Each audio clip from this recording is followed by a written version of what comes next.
Hello and welcome to the latest edition of the Formbook. Plenty to look forward to in this week's episode. We, of course, have the highlights at Kempton. You've got the likes of the Adonis, the Dovecote, and, of course, the Coral Trophy. Plenty more to come. Here's what's coming up on the Formbook.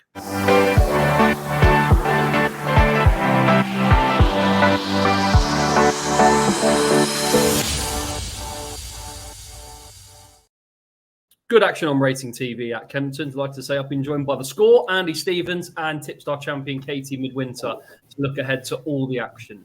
Andy, Cheltenham round the corner, but this is still pretty competitive fare. Some of these who might probably be going more to Aintree than Cheltenham, but still good competitive action. Yeah, it's a fabulous card, Danny. You know, £440,000 on offer here from Coral. It's richly endowed. I'm surprised there aren't a few more entries. People are so focused, aren't they, on Cheltenham that I think Paul Nicholls will always have plenty of runners here. I think he is aware of scope for picking up plenty of cash on this day. Back in the day, you guys probably won't recall, but there was a Kempton meeting on this day where it threw up 8 or 9 Cheltenham winners. That's not the fashion these days. Everyone, of course, wants to keep their powder dry. But no, it was a significant pointer towards Cheltenham in the past. Less so now, but a good meeting in its own right. So let's crack into it, shall we? Straight away, let's have a look at some of the action that's coming up. Before I do that, quick look at the website. Make sure you're checking this out.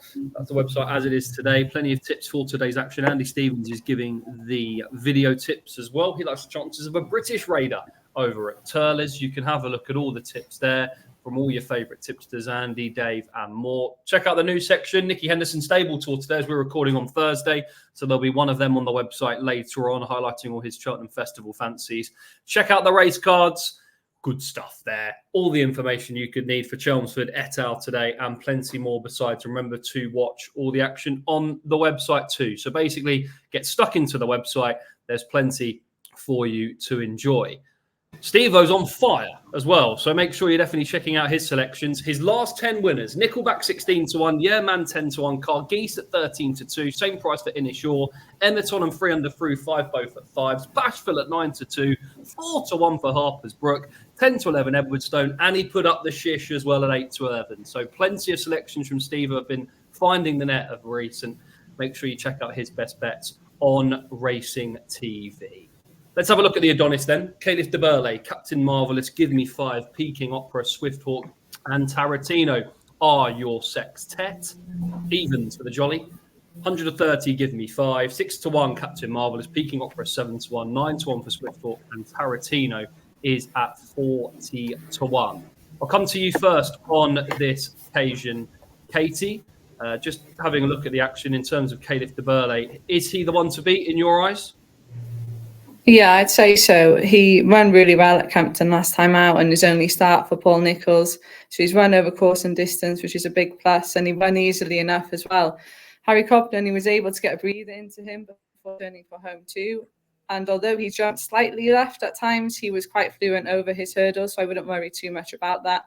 For the race has worked out very well too. The second, Roaring Legend, he finished second in a listed race since. The third, Yellow Stars, won the maiden hurdle since, and All In You had previously run at Fontainebleau. He'd been purchased for €230,000 in September, so you'd expect he could turn out to be useful enough. And the fifth, Cada de Joy, won the other day at Market Raisin as well, reversing that form with Roaring Legend. So I'd say the form is solid, and like he's got that course and distance form as well in the book. So I think he looks quite an exciting type for Paul Nicholls. Steve-O, 2 votes for Caliph de Burley. I have to say that performance was, some would describe as sexy. Did it nicely. I couldn't possibly comment. You've set me up for a right fool, haven't you, now, after all those winners that you mentioned. You know, I just apologise to anyone else that thinks this is the riches are going to come. The wheels are going to fall off eventually, but let's hope not. I think this horse should win. He has got a £5 penalty here, so that makes life a little bit tougher for him, doesn't it? But I think from that VT, you'll see he's quite a big unit, definitely a chaser down the line. I think a few of these in this race are here and now horses, whereas Caliph de Burley is certainly a horse with hopefully a long and bright future ahead of him.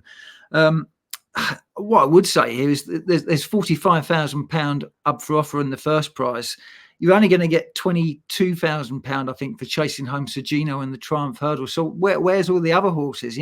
I'm surprised that there's not more here. But no, he's a lovely prospect. As Katie said there, he did just shift left a little bit at his fences, but he looks like he's got a big stride. And he actually gained, I think the race IQ data will tell you that he gained about 6 lengths of his jumping that day. And there should be plenty more to come from him. If he does win, it'll be a record 6th win for Paul Nicholls in the race. Just a quick word, Steve, on Give Me 5. Here he is winning at Warwick. Both his owners are going to be there on Saturday, Brooks Koepka and Graham McDowell, the golfers. And it sounds like, for the talk of Harry Durham, that he's surprised him so far this season with the manner of the wins. Yeah, I think it was a 60s horse on the flat, wasn't he, in Ireland? But he's certainly got the job done very efficiently in his two races in Britain, both on heavy ground. But here you can see he's absolutely run away at them. He goes from the front. The Paul Nicholls horse goes from the front. Captain Marvellous of Jane Williams, he went from the front as well last time. So could be something of a burn up in the early stages. It'll be interesting to see tactically who is going to take a pull and drop in. I wouldn't be surprised if Harry Cobden, who's certainly right at the top of his game, just lets the others get on with it in the early stages and maybe makes his ground up in the second half of the race. But no, Give Me 5. He's a nice prospect, isn't he? And I think they're talking about the Fred Winter for him rather than the Triumph. So clearly they've got limited ambitions, albeit they've got ambitions, but they're not looking at the very top level of the juvenile division. Okay, let's look at the top 2 in the betting. Peking Opera might have a squeak on his form when he won at Sandown, but it looks a bit of a match between those two on the betting, and the selections are with Caliph de Burle in that opener at 150. Next race we're going to have a look at then is the Pendil. The Patron, Pembroke, Blow Your Wad, Soul Icon, Tarmoras and Arc Light. Now, of course, this race has changed complexion slightly with the defection of Nickelback, who was entered at the 5-day stage, but was taken out at Dex. So the new market is 3-1 Fav Tarmoras. The Patron, who's a Grade 1 winner in his own right, is 100-30. 4-1 for Pembroke, Blow Your Wad and Arclight at 9-2, and Soul Icon at 11-1. Katie, I'll come to you again first on this occasion. What do you make of this race? Any particular fancies in the Pendil? I really like the look of Tarmoras. Now, we know Paul Nicholls has got an excellent record in the race. He's won the past 3 renewals and 13 times overall. And I just have some question marks about the reliability of some of the others. But I think Tarmoras has shown masses of improvement since his chasing debut at Chepstow. He jumped really poorly there and he never got into the race or ever into any sort of rhythm. But he was much better at Aintree and he battled really well this day to just be beaten by Krabilly. But that drift, I think, in the closing stages really cost him, and he made quite a bad mistake late on too. But I think his jumping was fluent overall, apart from that mistake. And the ground was incredibly testing that day. They went slowly enough, and Tarmoras did make most of the running. Krabilly was able to be snuck into the race and take advantage late on. But I think if Tarmoras is able to jump as well as he did there, he will have no problem with testing ground, and I think he'll go really well. So he's probably my strongest fantasy of the day, considering that Nicholls' record in the race as well. So nap time for Katie with Tarmoras. What about yourself here, Steve-O? Casey's gone in early, hasn't she? I think I've gone in even earlier. You'll find out later on. But I've gone later, haven't I? My nap. Just ignore me. I'm talking to myself. Yes, I was looking at Nickelback all week. I'm rather sweet on him, but Tarmoras, I can't believe he'll be 3-1 on the day. I think he was I thought he was at sort of that price before when Nickelback was in the race, but I think he'll be a lot shorter. I think people will wake up to the fact this is a Grade 1 winning novice hurdler who's getting his act together now over fences. I think he sort of did give the race away there, and he hung left, which he's done before. He wears cheek pieces. I wouldn't be surprised if somewhere down the line maybe we see this horse in blinkers to get the very most out of him. But I think there's an awful lot of ability there. He's always had a little bit of a quirk or two, but that Exeter form with Krabilly and Trelawney, that ties in with Ginny's Destiny and Grey Dawning from earlier in the season. And that level of form is just on a different plane to the others. Le Patron there, you see, is 132nd favourite, but he was absolutely pummeled in the Scilly Isles last time, having won the Henry VIII before that, and he's got a £5 penalty. This is him winning. As I say, I think that penalty makes life tougher, and he did sort of check out quite tamely, I thought, last time. So Yeah, Tamuras, to me, the 13-day turnaround is a little bit of a niggle, albeit they didn't go a million miles an hour in that Exeter race. As Katie said, it was pretty testing, and they sort of went a married man's gallop for most of the way. So I don't think he was exposed to a particularly hard race. And I'm hoping there's a bit more under his bonnet, but a little bit of a challenge for Harry Cobden. I think the horse, I don't think he'll be wanting to hit the front too early. Can hang, can be a little bit awkward in front, but I think he's got all the ability there to win the race. Steve, they've obviously rerouted Blow Your Wad, who you fancied for a race later on the card. What do you make of his chances in this sort of race? Yeah, I liked him later on. He was allotted a mark of 140, wasn't he, in the handicap? This is him winning on Boxing Day, where he won here off 135. I think this is a strong piece of form. He subsequently went to Cheltenham, didn't seem to really like the track. And I think back at Kempton, that will definitely suit him. But I'd have preferred him in the handicap. I think he is more of a handicapper than maybe a graded individual. Albeit there's good prize money here, and good prize money for second and third. I think he'll be in the mix. But I think Tamuras is a more serious operator than him. Okay, so Katie's nap is Tarmoras, and we've also got Andy in agreement with Tarmoras. Next up, in terms of races we're going to have a look at, is the 3 o'clock. That's the Dovecote, Panjari, Fasol, Fiercely Proud, Helmvine, Eider Wood, Lump Sum, Secret Squirrel, and Willie the Builder. In terms of how they bet, plenty of support for Lump Sum, 7-4 Jolly, 4-1 Fiercely Proud, Panjari 11-2, 6-1 Secret Squirrel, Helmvine and Eider Wood at 10s, and 12-1 bar those. I'll come to you first on this occasion, Steve-O. Who do you like? I feel a bit of a fraudster because I'm tipping a third successive favourite. I will say in that first race, in Caliph de Burle to beat Captain Marvellous. I'll give you the forecast to try and give it a bit more value. But no, I think Lump Sum is a very solid favourite in this. Nice prospect for the Sam Thomas and Di Walters. Won his first 2 races very tidily at Fosslas and Wincanton. Then went for the Rossington Main last time. I think another day would have won. He was sat last, turning into the straight, ridden with a fair degree of confidence. But the race really got away from him a little bit. They didn't go 100 miles an hour in that. He was just in the wrong place at the wrong time. Did make up a lot of ground towards the finish. Finished a good second on the day, had Fiercely Proud behind him. I think he'll definitely confirm that form. I think his level of form is just a little bit higher than the rest, and there should be more to come as well. Also, like Secret Squirrel, who's a smashing looking individual. But I just think Lump Sum should be able to make amends for that narrow Doncaster defeat. He's in the handicaps at Cheltenham as well. He's in the County Hurdle and the Martin Pipe, and I think he's definitely one to monitor for those. He's rated 130 at the moment. If he were to win well on Saturday, I think he'd be nudged up a few more pounds again. He'd be operating towards the lower end of the handicaps at Cheltenham. He's certainly one to keep an eye on. I think he jumps well and travels well, and that's what you need in those big handicaps. Lump Sum then for Steve-O. What about yourself here, Katie? I found this a tricky race because I can definitely see the case for Lump Sum. He was really good behind Jericho de Repene, and he had plenty of ground to make up at that day as well. Having been keen early on and held up towards the back of the field.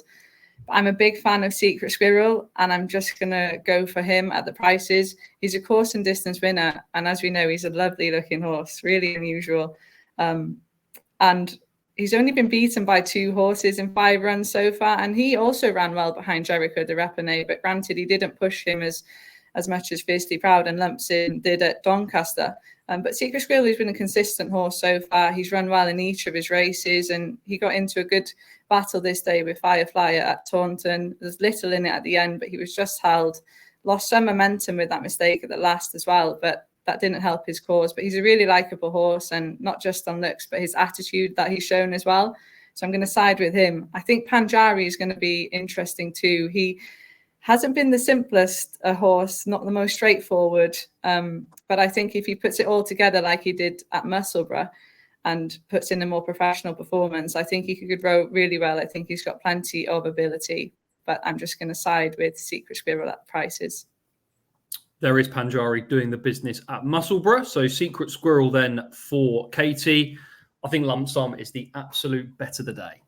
Beat 135 not out on this occasion, who's gone and won since. OK and workman-like fashion. Got badly outpaced at Donny last time out. Nearly got back up to chin Jericho de Rapine. If you believe the hype from him and Nicky Henderson, he could be a Cheltenham Festival winner in 3 weeks' time. I think lump sum could be an absolute good thing. So he's my nap of the day. And Andy is also in agreement with lump sum. Big race coming up next is going to be the Coral Trophy straight after this.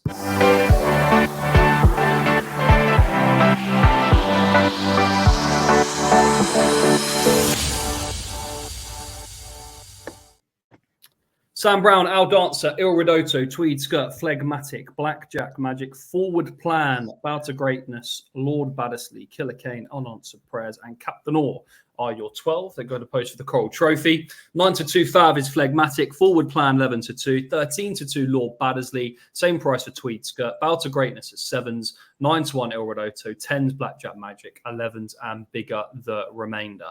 Competitive Renault, just the 12 runners though, not the biggest field you always get for this sort of contest, won by the likes of Gloria Victus, etc. over the years. Come to you first, Steve-O, who do you like? I like Il Ridotto, trained by Paul Nicholls. I imagine most people will strike him out on the fact that he hasn't run beyond 2.5 miles. We all know him as a very, very good 2.5 mile handicapper. He's now stepping up to 3 miles. But I think if you flick back through the history of this race, it does lend itself to horses that are speedy, which aligns with Kempton being a fairly speedy track. If you go back in the last 15 years, there's been 5 winners of this race who have never previously run over 3 miles before. And another 4 of the winners in that time hadn't won over 3 miles before. So 9 winners in that time hadn't won over the 3 mile trip. I think he just fits the trend. I think his 2.5 mile handicap form is stronger than the 3 mile handicap form of the others. If you see my twisted logic with that. He's just a rock solid horse. His Cheltenham performances again this season, he gets ticks in every box. He jumps really well. He's a very uncomplicated horse. Soft ground, not an issue. Harry Cobden at the top of his game. Paul Nicholls' horses flying and carrying all before them. There's so many ticks in the boxes with this horse. I think people will look back through his record as well and say, well, left hand, left hand, left hand, left hand. He did win twice in his younger days at Pau, which is a right-hand track in France. So I wouldn't be worried about it. He doesn't seem to shift left or right at his fences. He looks gun barrel straight to me. So if he can get in a rhythm, doesn't go too hard. I think they have ridden him fairly forward and fairly aggressively in the past over 2.5 miles. And another point to note with him, I think Paul Nicholls last time felt they didn't go hard enough on the horse, and when he was third to Garlaw. And I think that's an indicator that this is the race in question here. He's in the pink colours there on the rails. Finishes third, and you think, well, he's a bit one pace in the finish here. But Paul Nicholls actually afterwards observed that he didn't feel they made enough use of the horse on this day, which again hints at stamina, that they now think this horse, stays well. And he's by a sire that gets a lot of speedy horses, but sometimes they outrun their sort of pedigree. I think a couple of examples of that are A Plutard and Clan des Aubers, who were established as really good 2.5 mile horses, but then went up to 3 miles and did it again. Now I'm talking about Capguard. That's the sire of Il Ridotto. He's a 7-year-old now as well. He seems to have been around for an awful long while, but I'm just hoping that he can get away with the 3 miles. And if he does, then I think 9-1 is a very fair price about a horse, with rock solid form. Should be noted as well, this race is worth 150 grand. It's worth more than any of the handicaps at the Cheltenham Festival. And Paul Nicholls, he's just a master at looking at these prize monies and the rest of it. And he may well be spurning a Cheltenham race with this horse. It only finishes, literally got 3 weeks afterwards.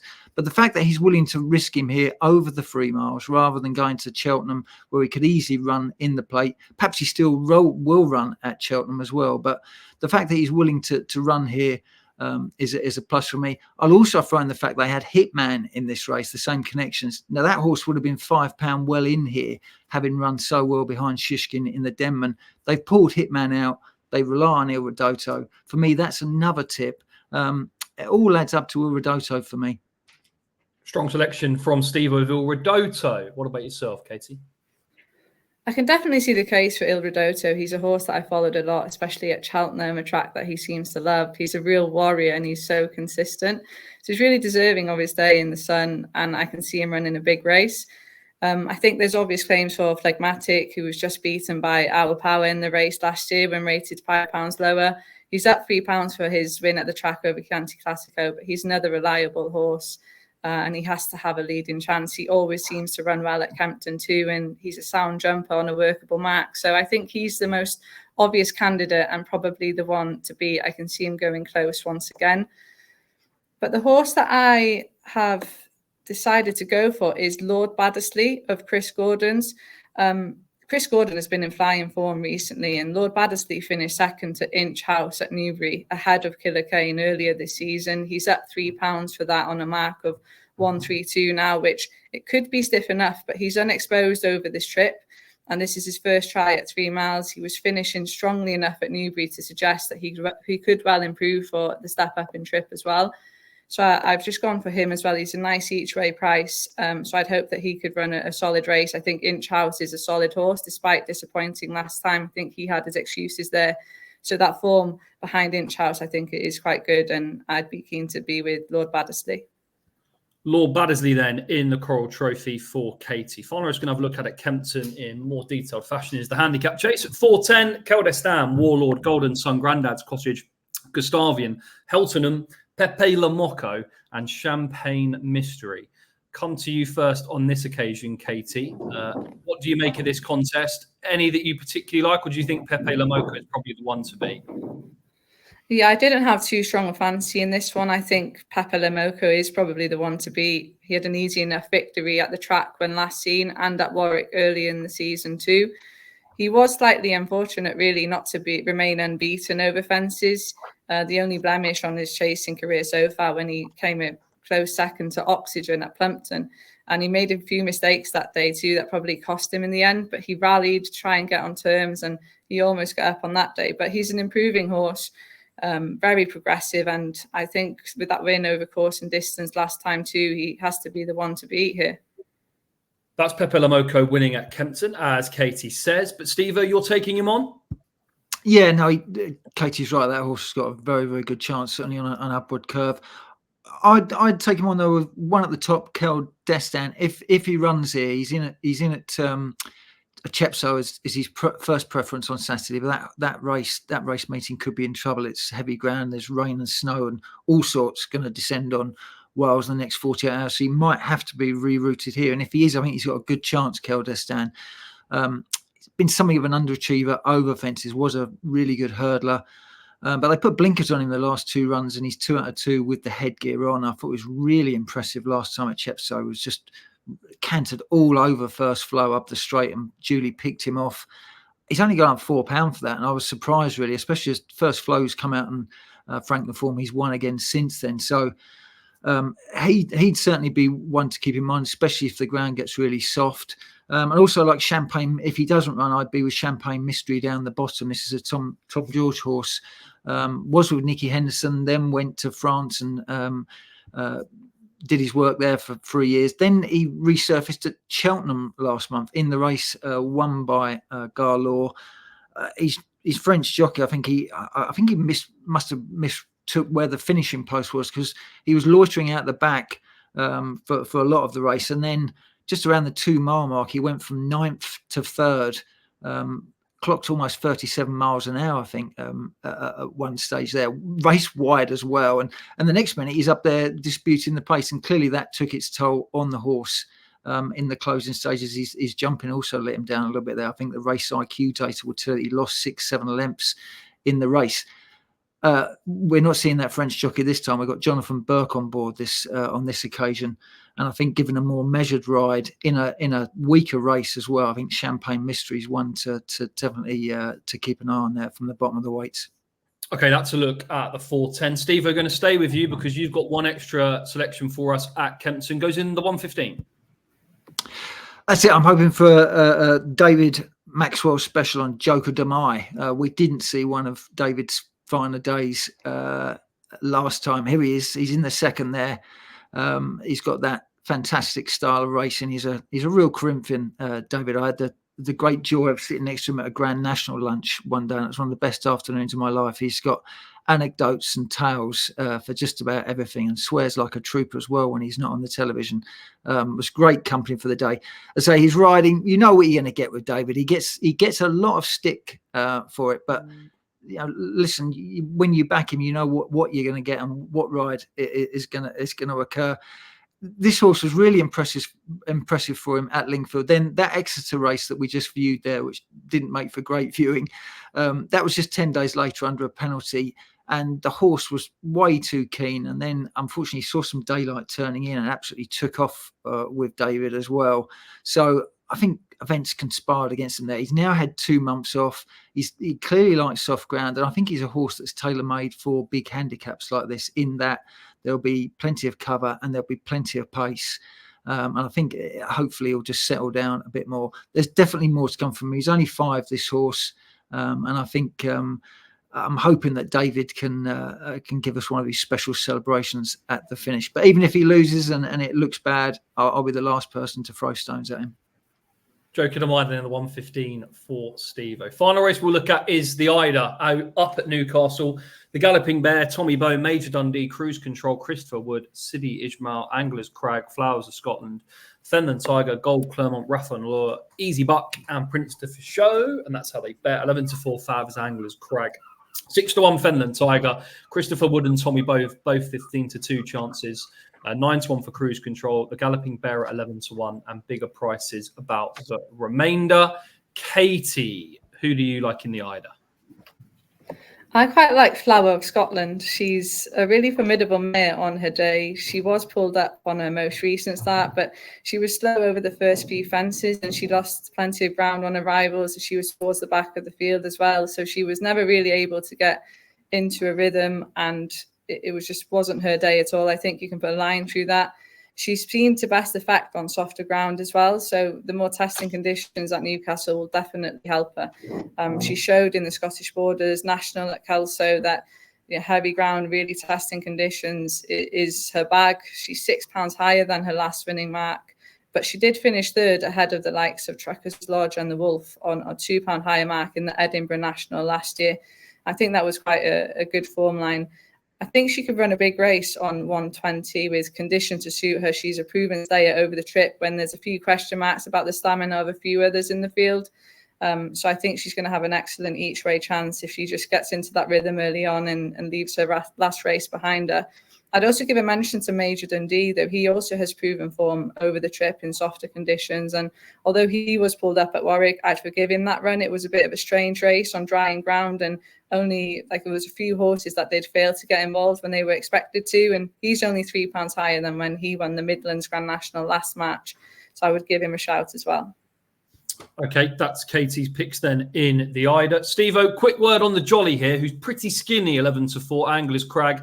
But he's on an upward curve. A couple of wins here, one including a market raise, and we've got VT for here.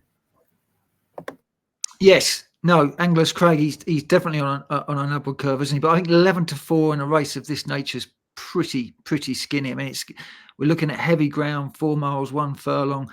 I wouldn't want to be taking 11-4 about him. He's up in the weights. I think they were disputing whether to run him earlier in the week as well. It wasn't clear cut, but they've clearly decided to roll the dice with him again now. But I'm just hoping it's a better spectacle than one of the previous times it was on heavy ground, which was 2011 when there was only kind of free finish, and it was kind of last horse standing really. I think in that betting caption was Gold Clermont. I think she's been declared, hasn't she? And I didn't see her there. I think she was about 10-1 early in the week. Forgive me if she's not entered, but I think she is, and she'd be my fancy in the race. She's a strong traveller, jumps well. I don't think she's got too many extra gears in her finish, but she might not need it. And she's won a couple of long distance chases in the mud already this season. I'm hoping that she can just float around. And oh yeah, she is there. Sorry, yeah, she's there. Producer made an error. Let's not talk about the producer. Shambles. It's my eagle eye spotted that. I thought I tipped a non-runner, but maybe I'd have saved £1 that way. And the other horse I was half interested in was Cruise Control. He was about 20-1 over the week, and it looks like he's halved in price. Brian Hughes is on him. he's only run over 2.5 miles. I think he's been screaming out for 3 miles cruise control, but he's now got an extra mile again on top of that. That's you've got to take a leap of faith. But I think he's the kind of horse that will definitely run well for a long while. But if I was having a betting the race, it would be Gold Clermont each way. Okay, so that's a look at the Eider then. We'll finish with the guys' naps. So Katie, just a reminder of your nap selection. It's going to be Tamor Ras with the Nichols record in that race. He's going for a record 14 wins in it. And I think Tamor Ras has improved plenty for his disappointing debut at Chepstow. I was really impressed with him last time out. Hopefully he doesn't drift late on and hang to his left. But I think he's got an excellent chance if he jumps as well as he did last time and travels as well. I think he will enjoy the ground conditions as well. Steve-O, your nap is? Well, I've already bored you silly with enough of Il Ridoto. I won't give you another 5 minutes on why he's going to win, especially when people are replay it back when he's weakening from the final fence and people are saying, what on earth was that tip for? So Il Ridoto, as I say, I think 9-1 is very fair. I hope Katie's tip goes in. We haven't mentioned that she put up Rapper last week at a massive price, and he ran an absolute screamer to be second. I'm ashamed to say I was on 3 under through 5, and he was on my radar as well. Rapper, I thought he ran a terrific race for Katie, so we hadn't given her a slap on the back for that. But yes, so hopefully Il Ridoto to keep the ball rolling for us. Last week's winner's on the bottom of your screen, and I'm going to be with Lump Sum. He's in the 3 o'clock. Hopefully he can go very, very close. Thanks very much for your company. Don't forget you can watch all the action from Kempton live on Racing TV this weekend. If you like your flat racing, we've also got coverage of the Saudi Cup. That, of course, is the highlight on Saturday over there, one of the world's most richest races. So if you want to check out that as well, plenty to enjoy on Racing TV this weekend. Thanks to Andy and Katie. Remember to check out the Racing TV website for the latest news, tips, or just watching the action. And please remember to gamble responsibly.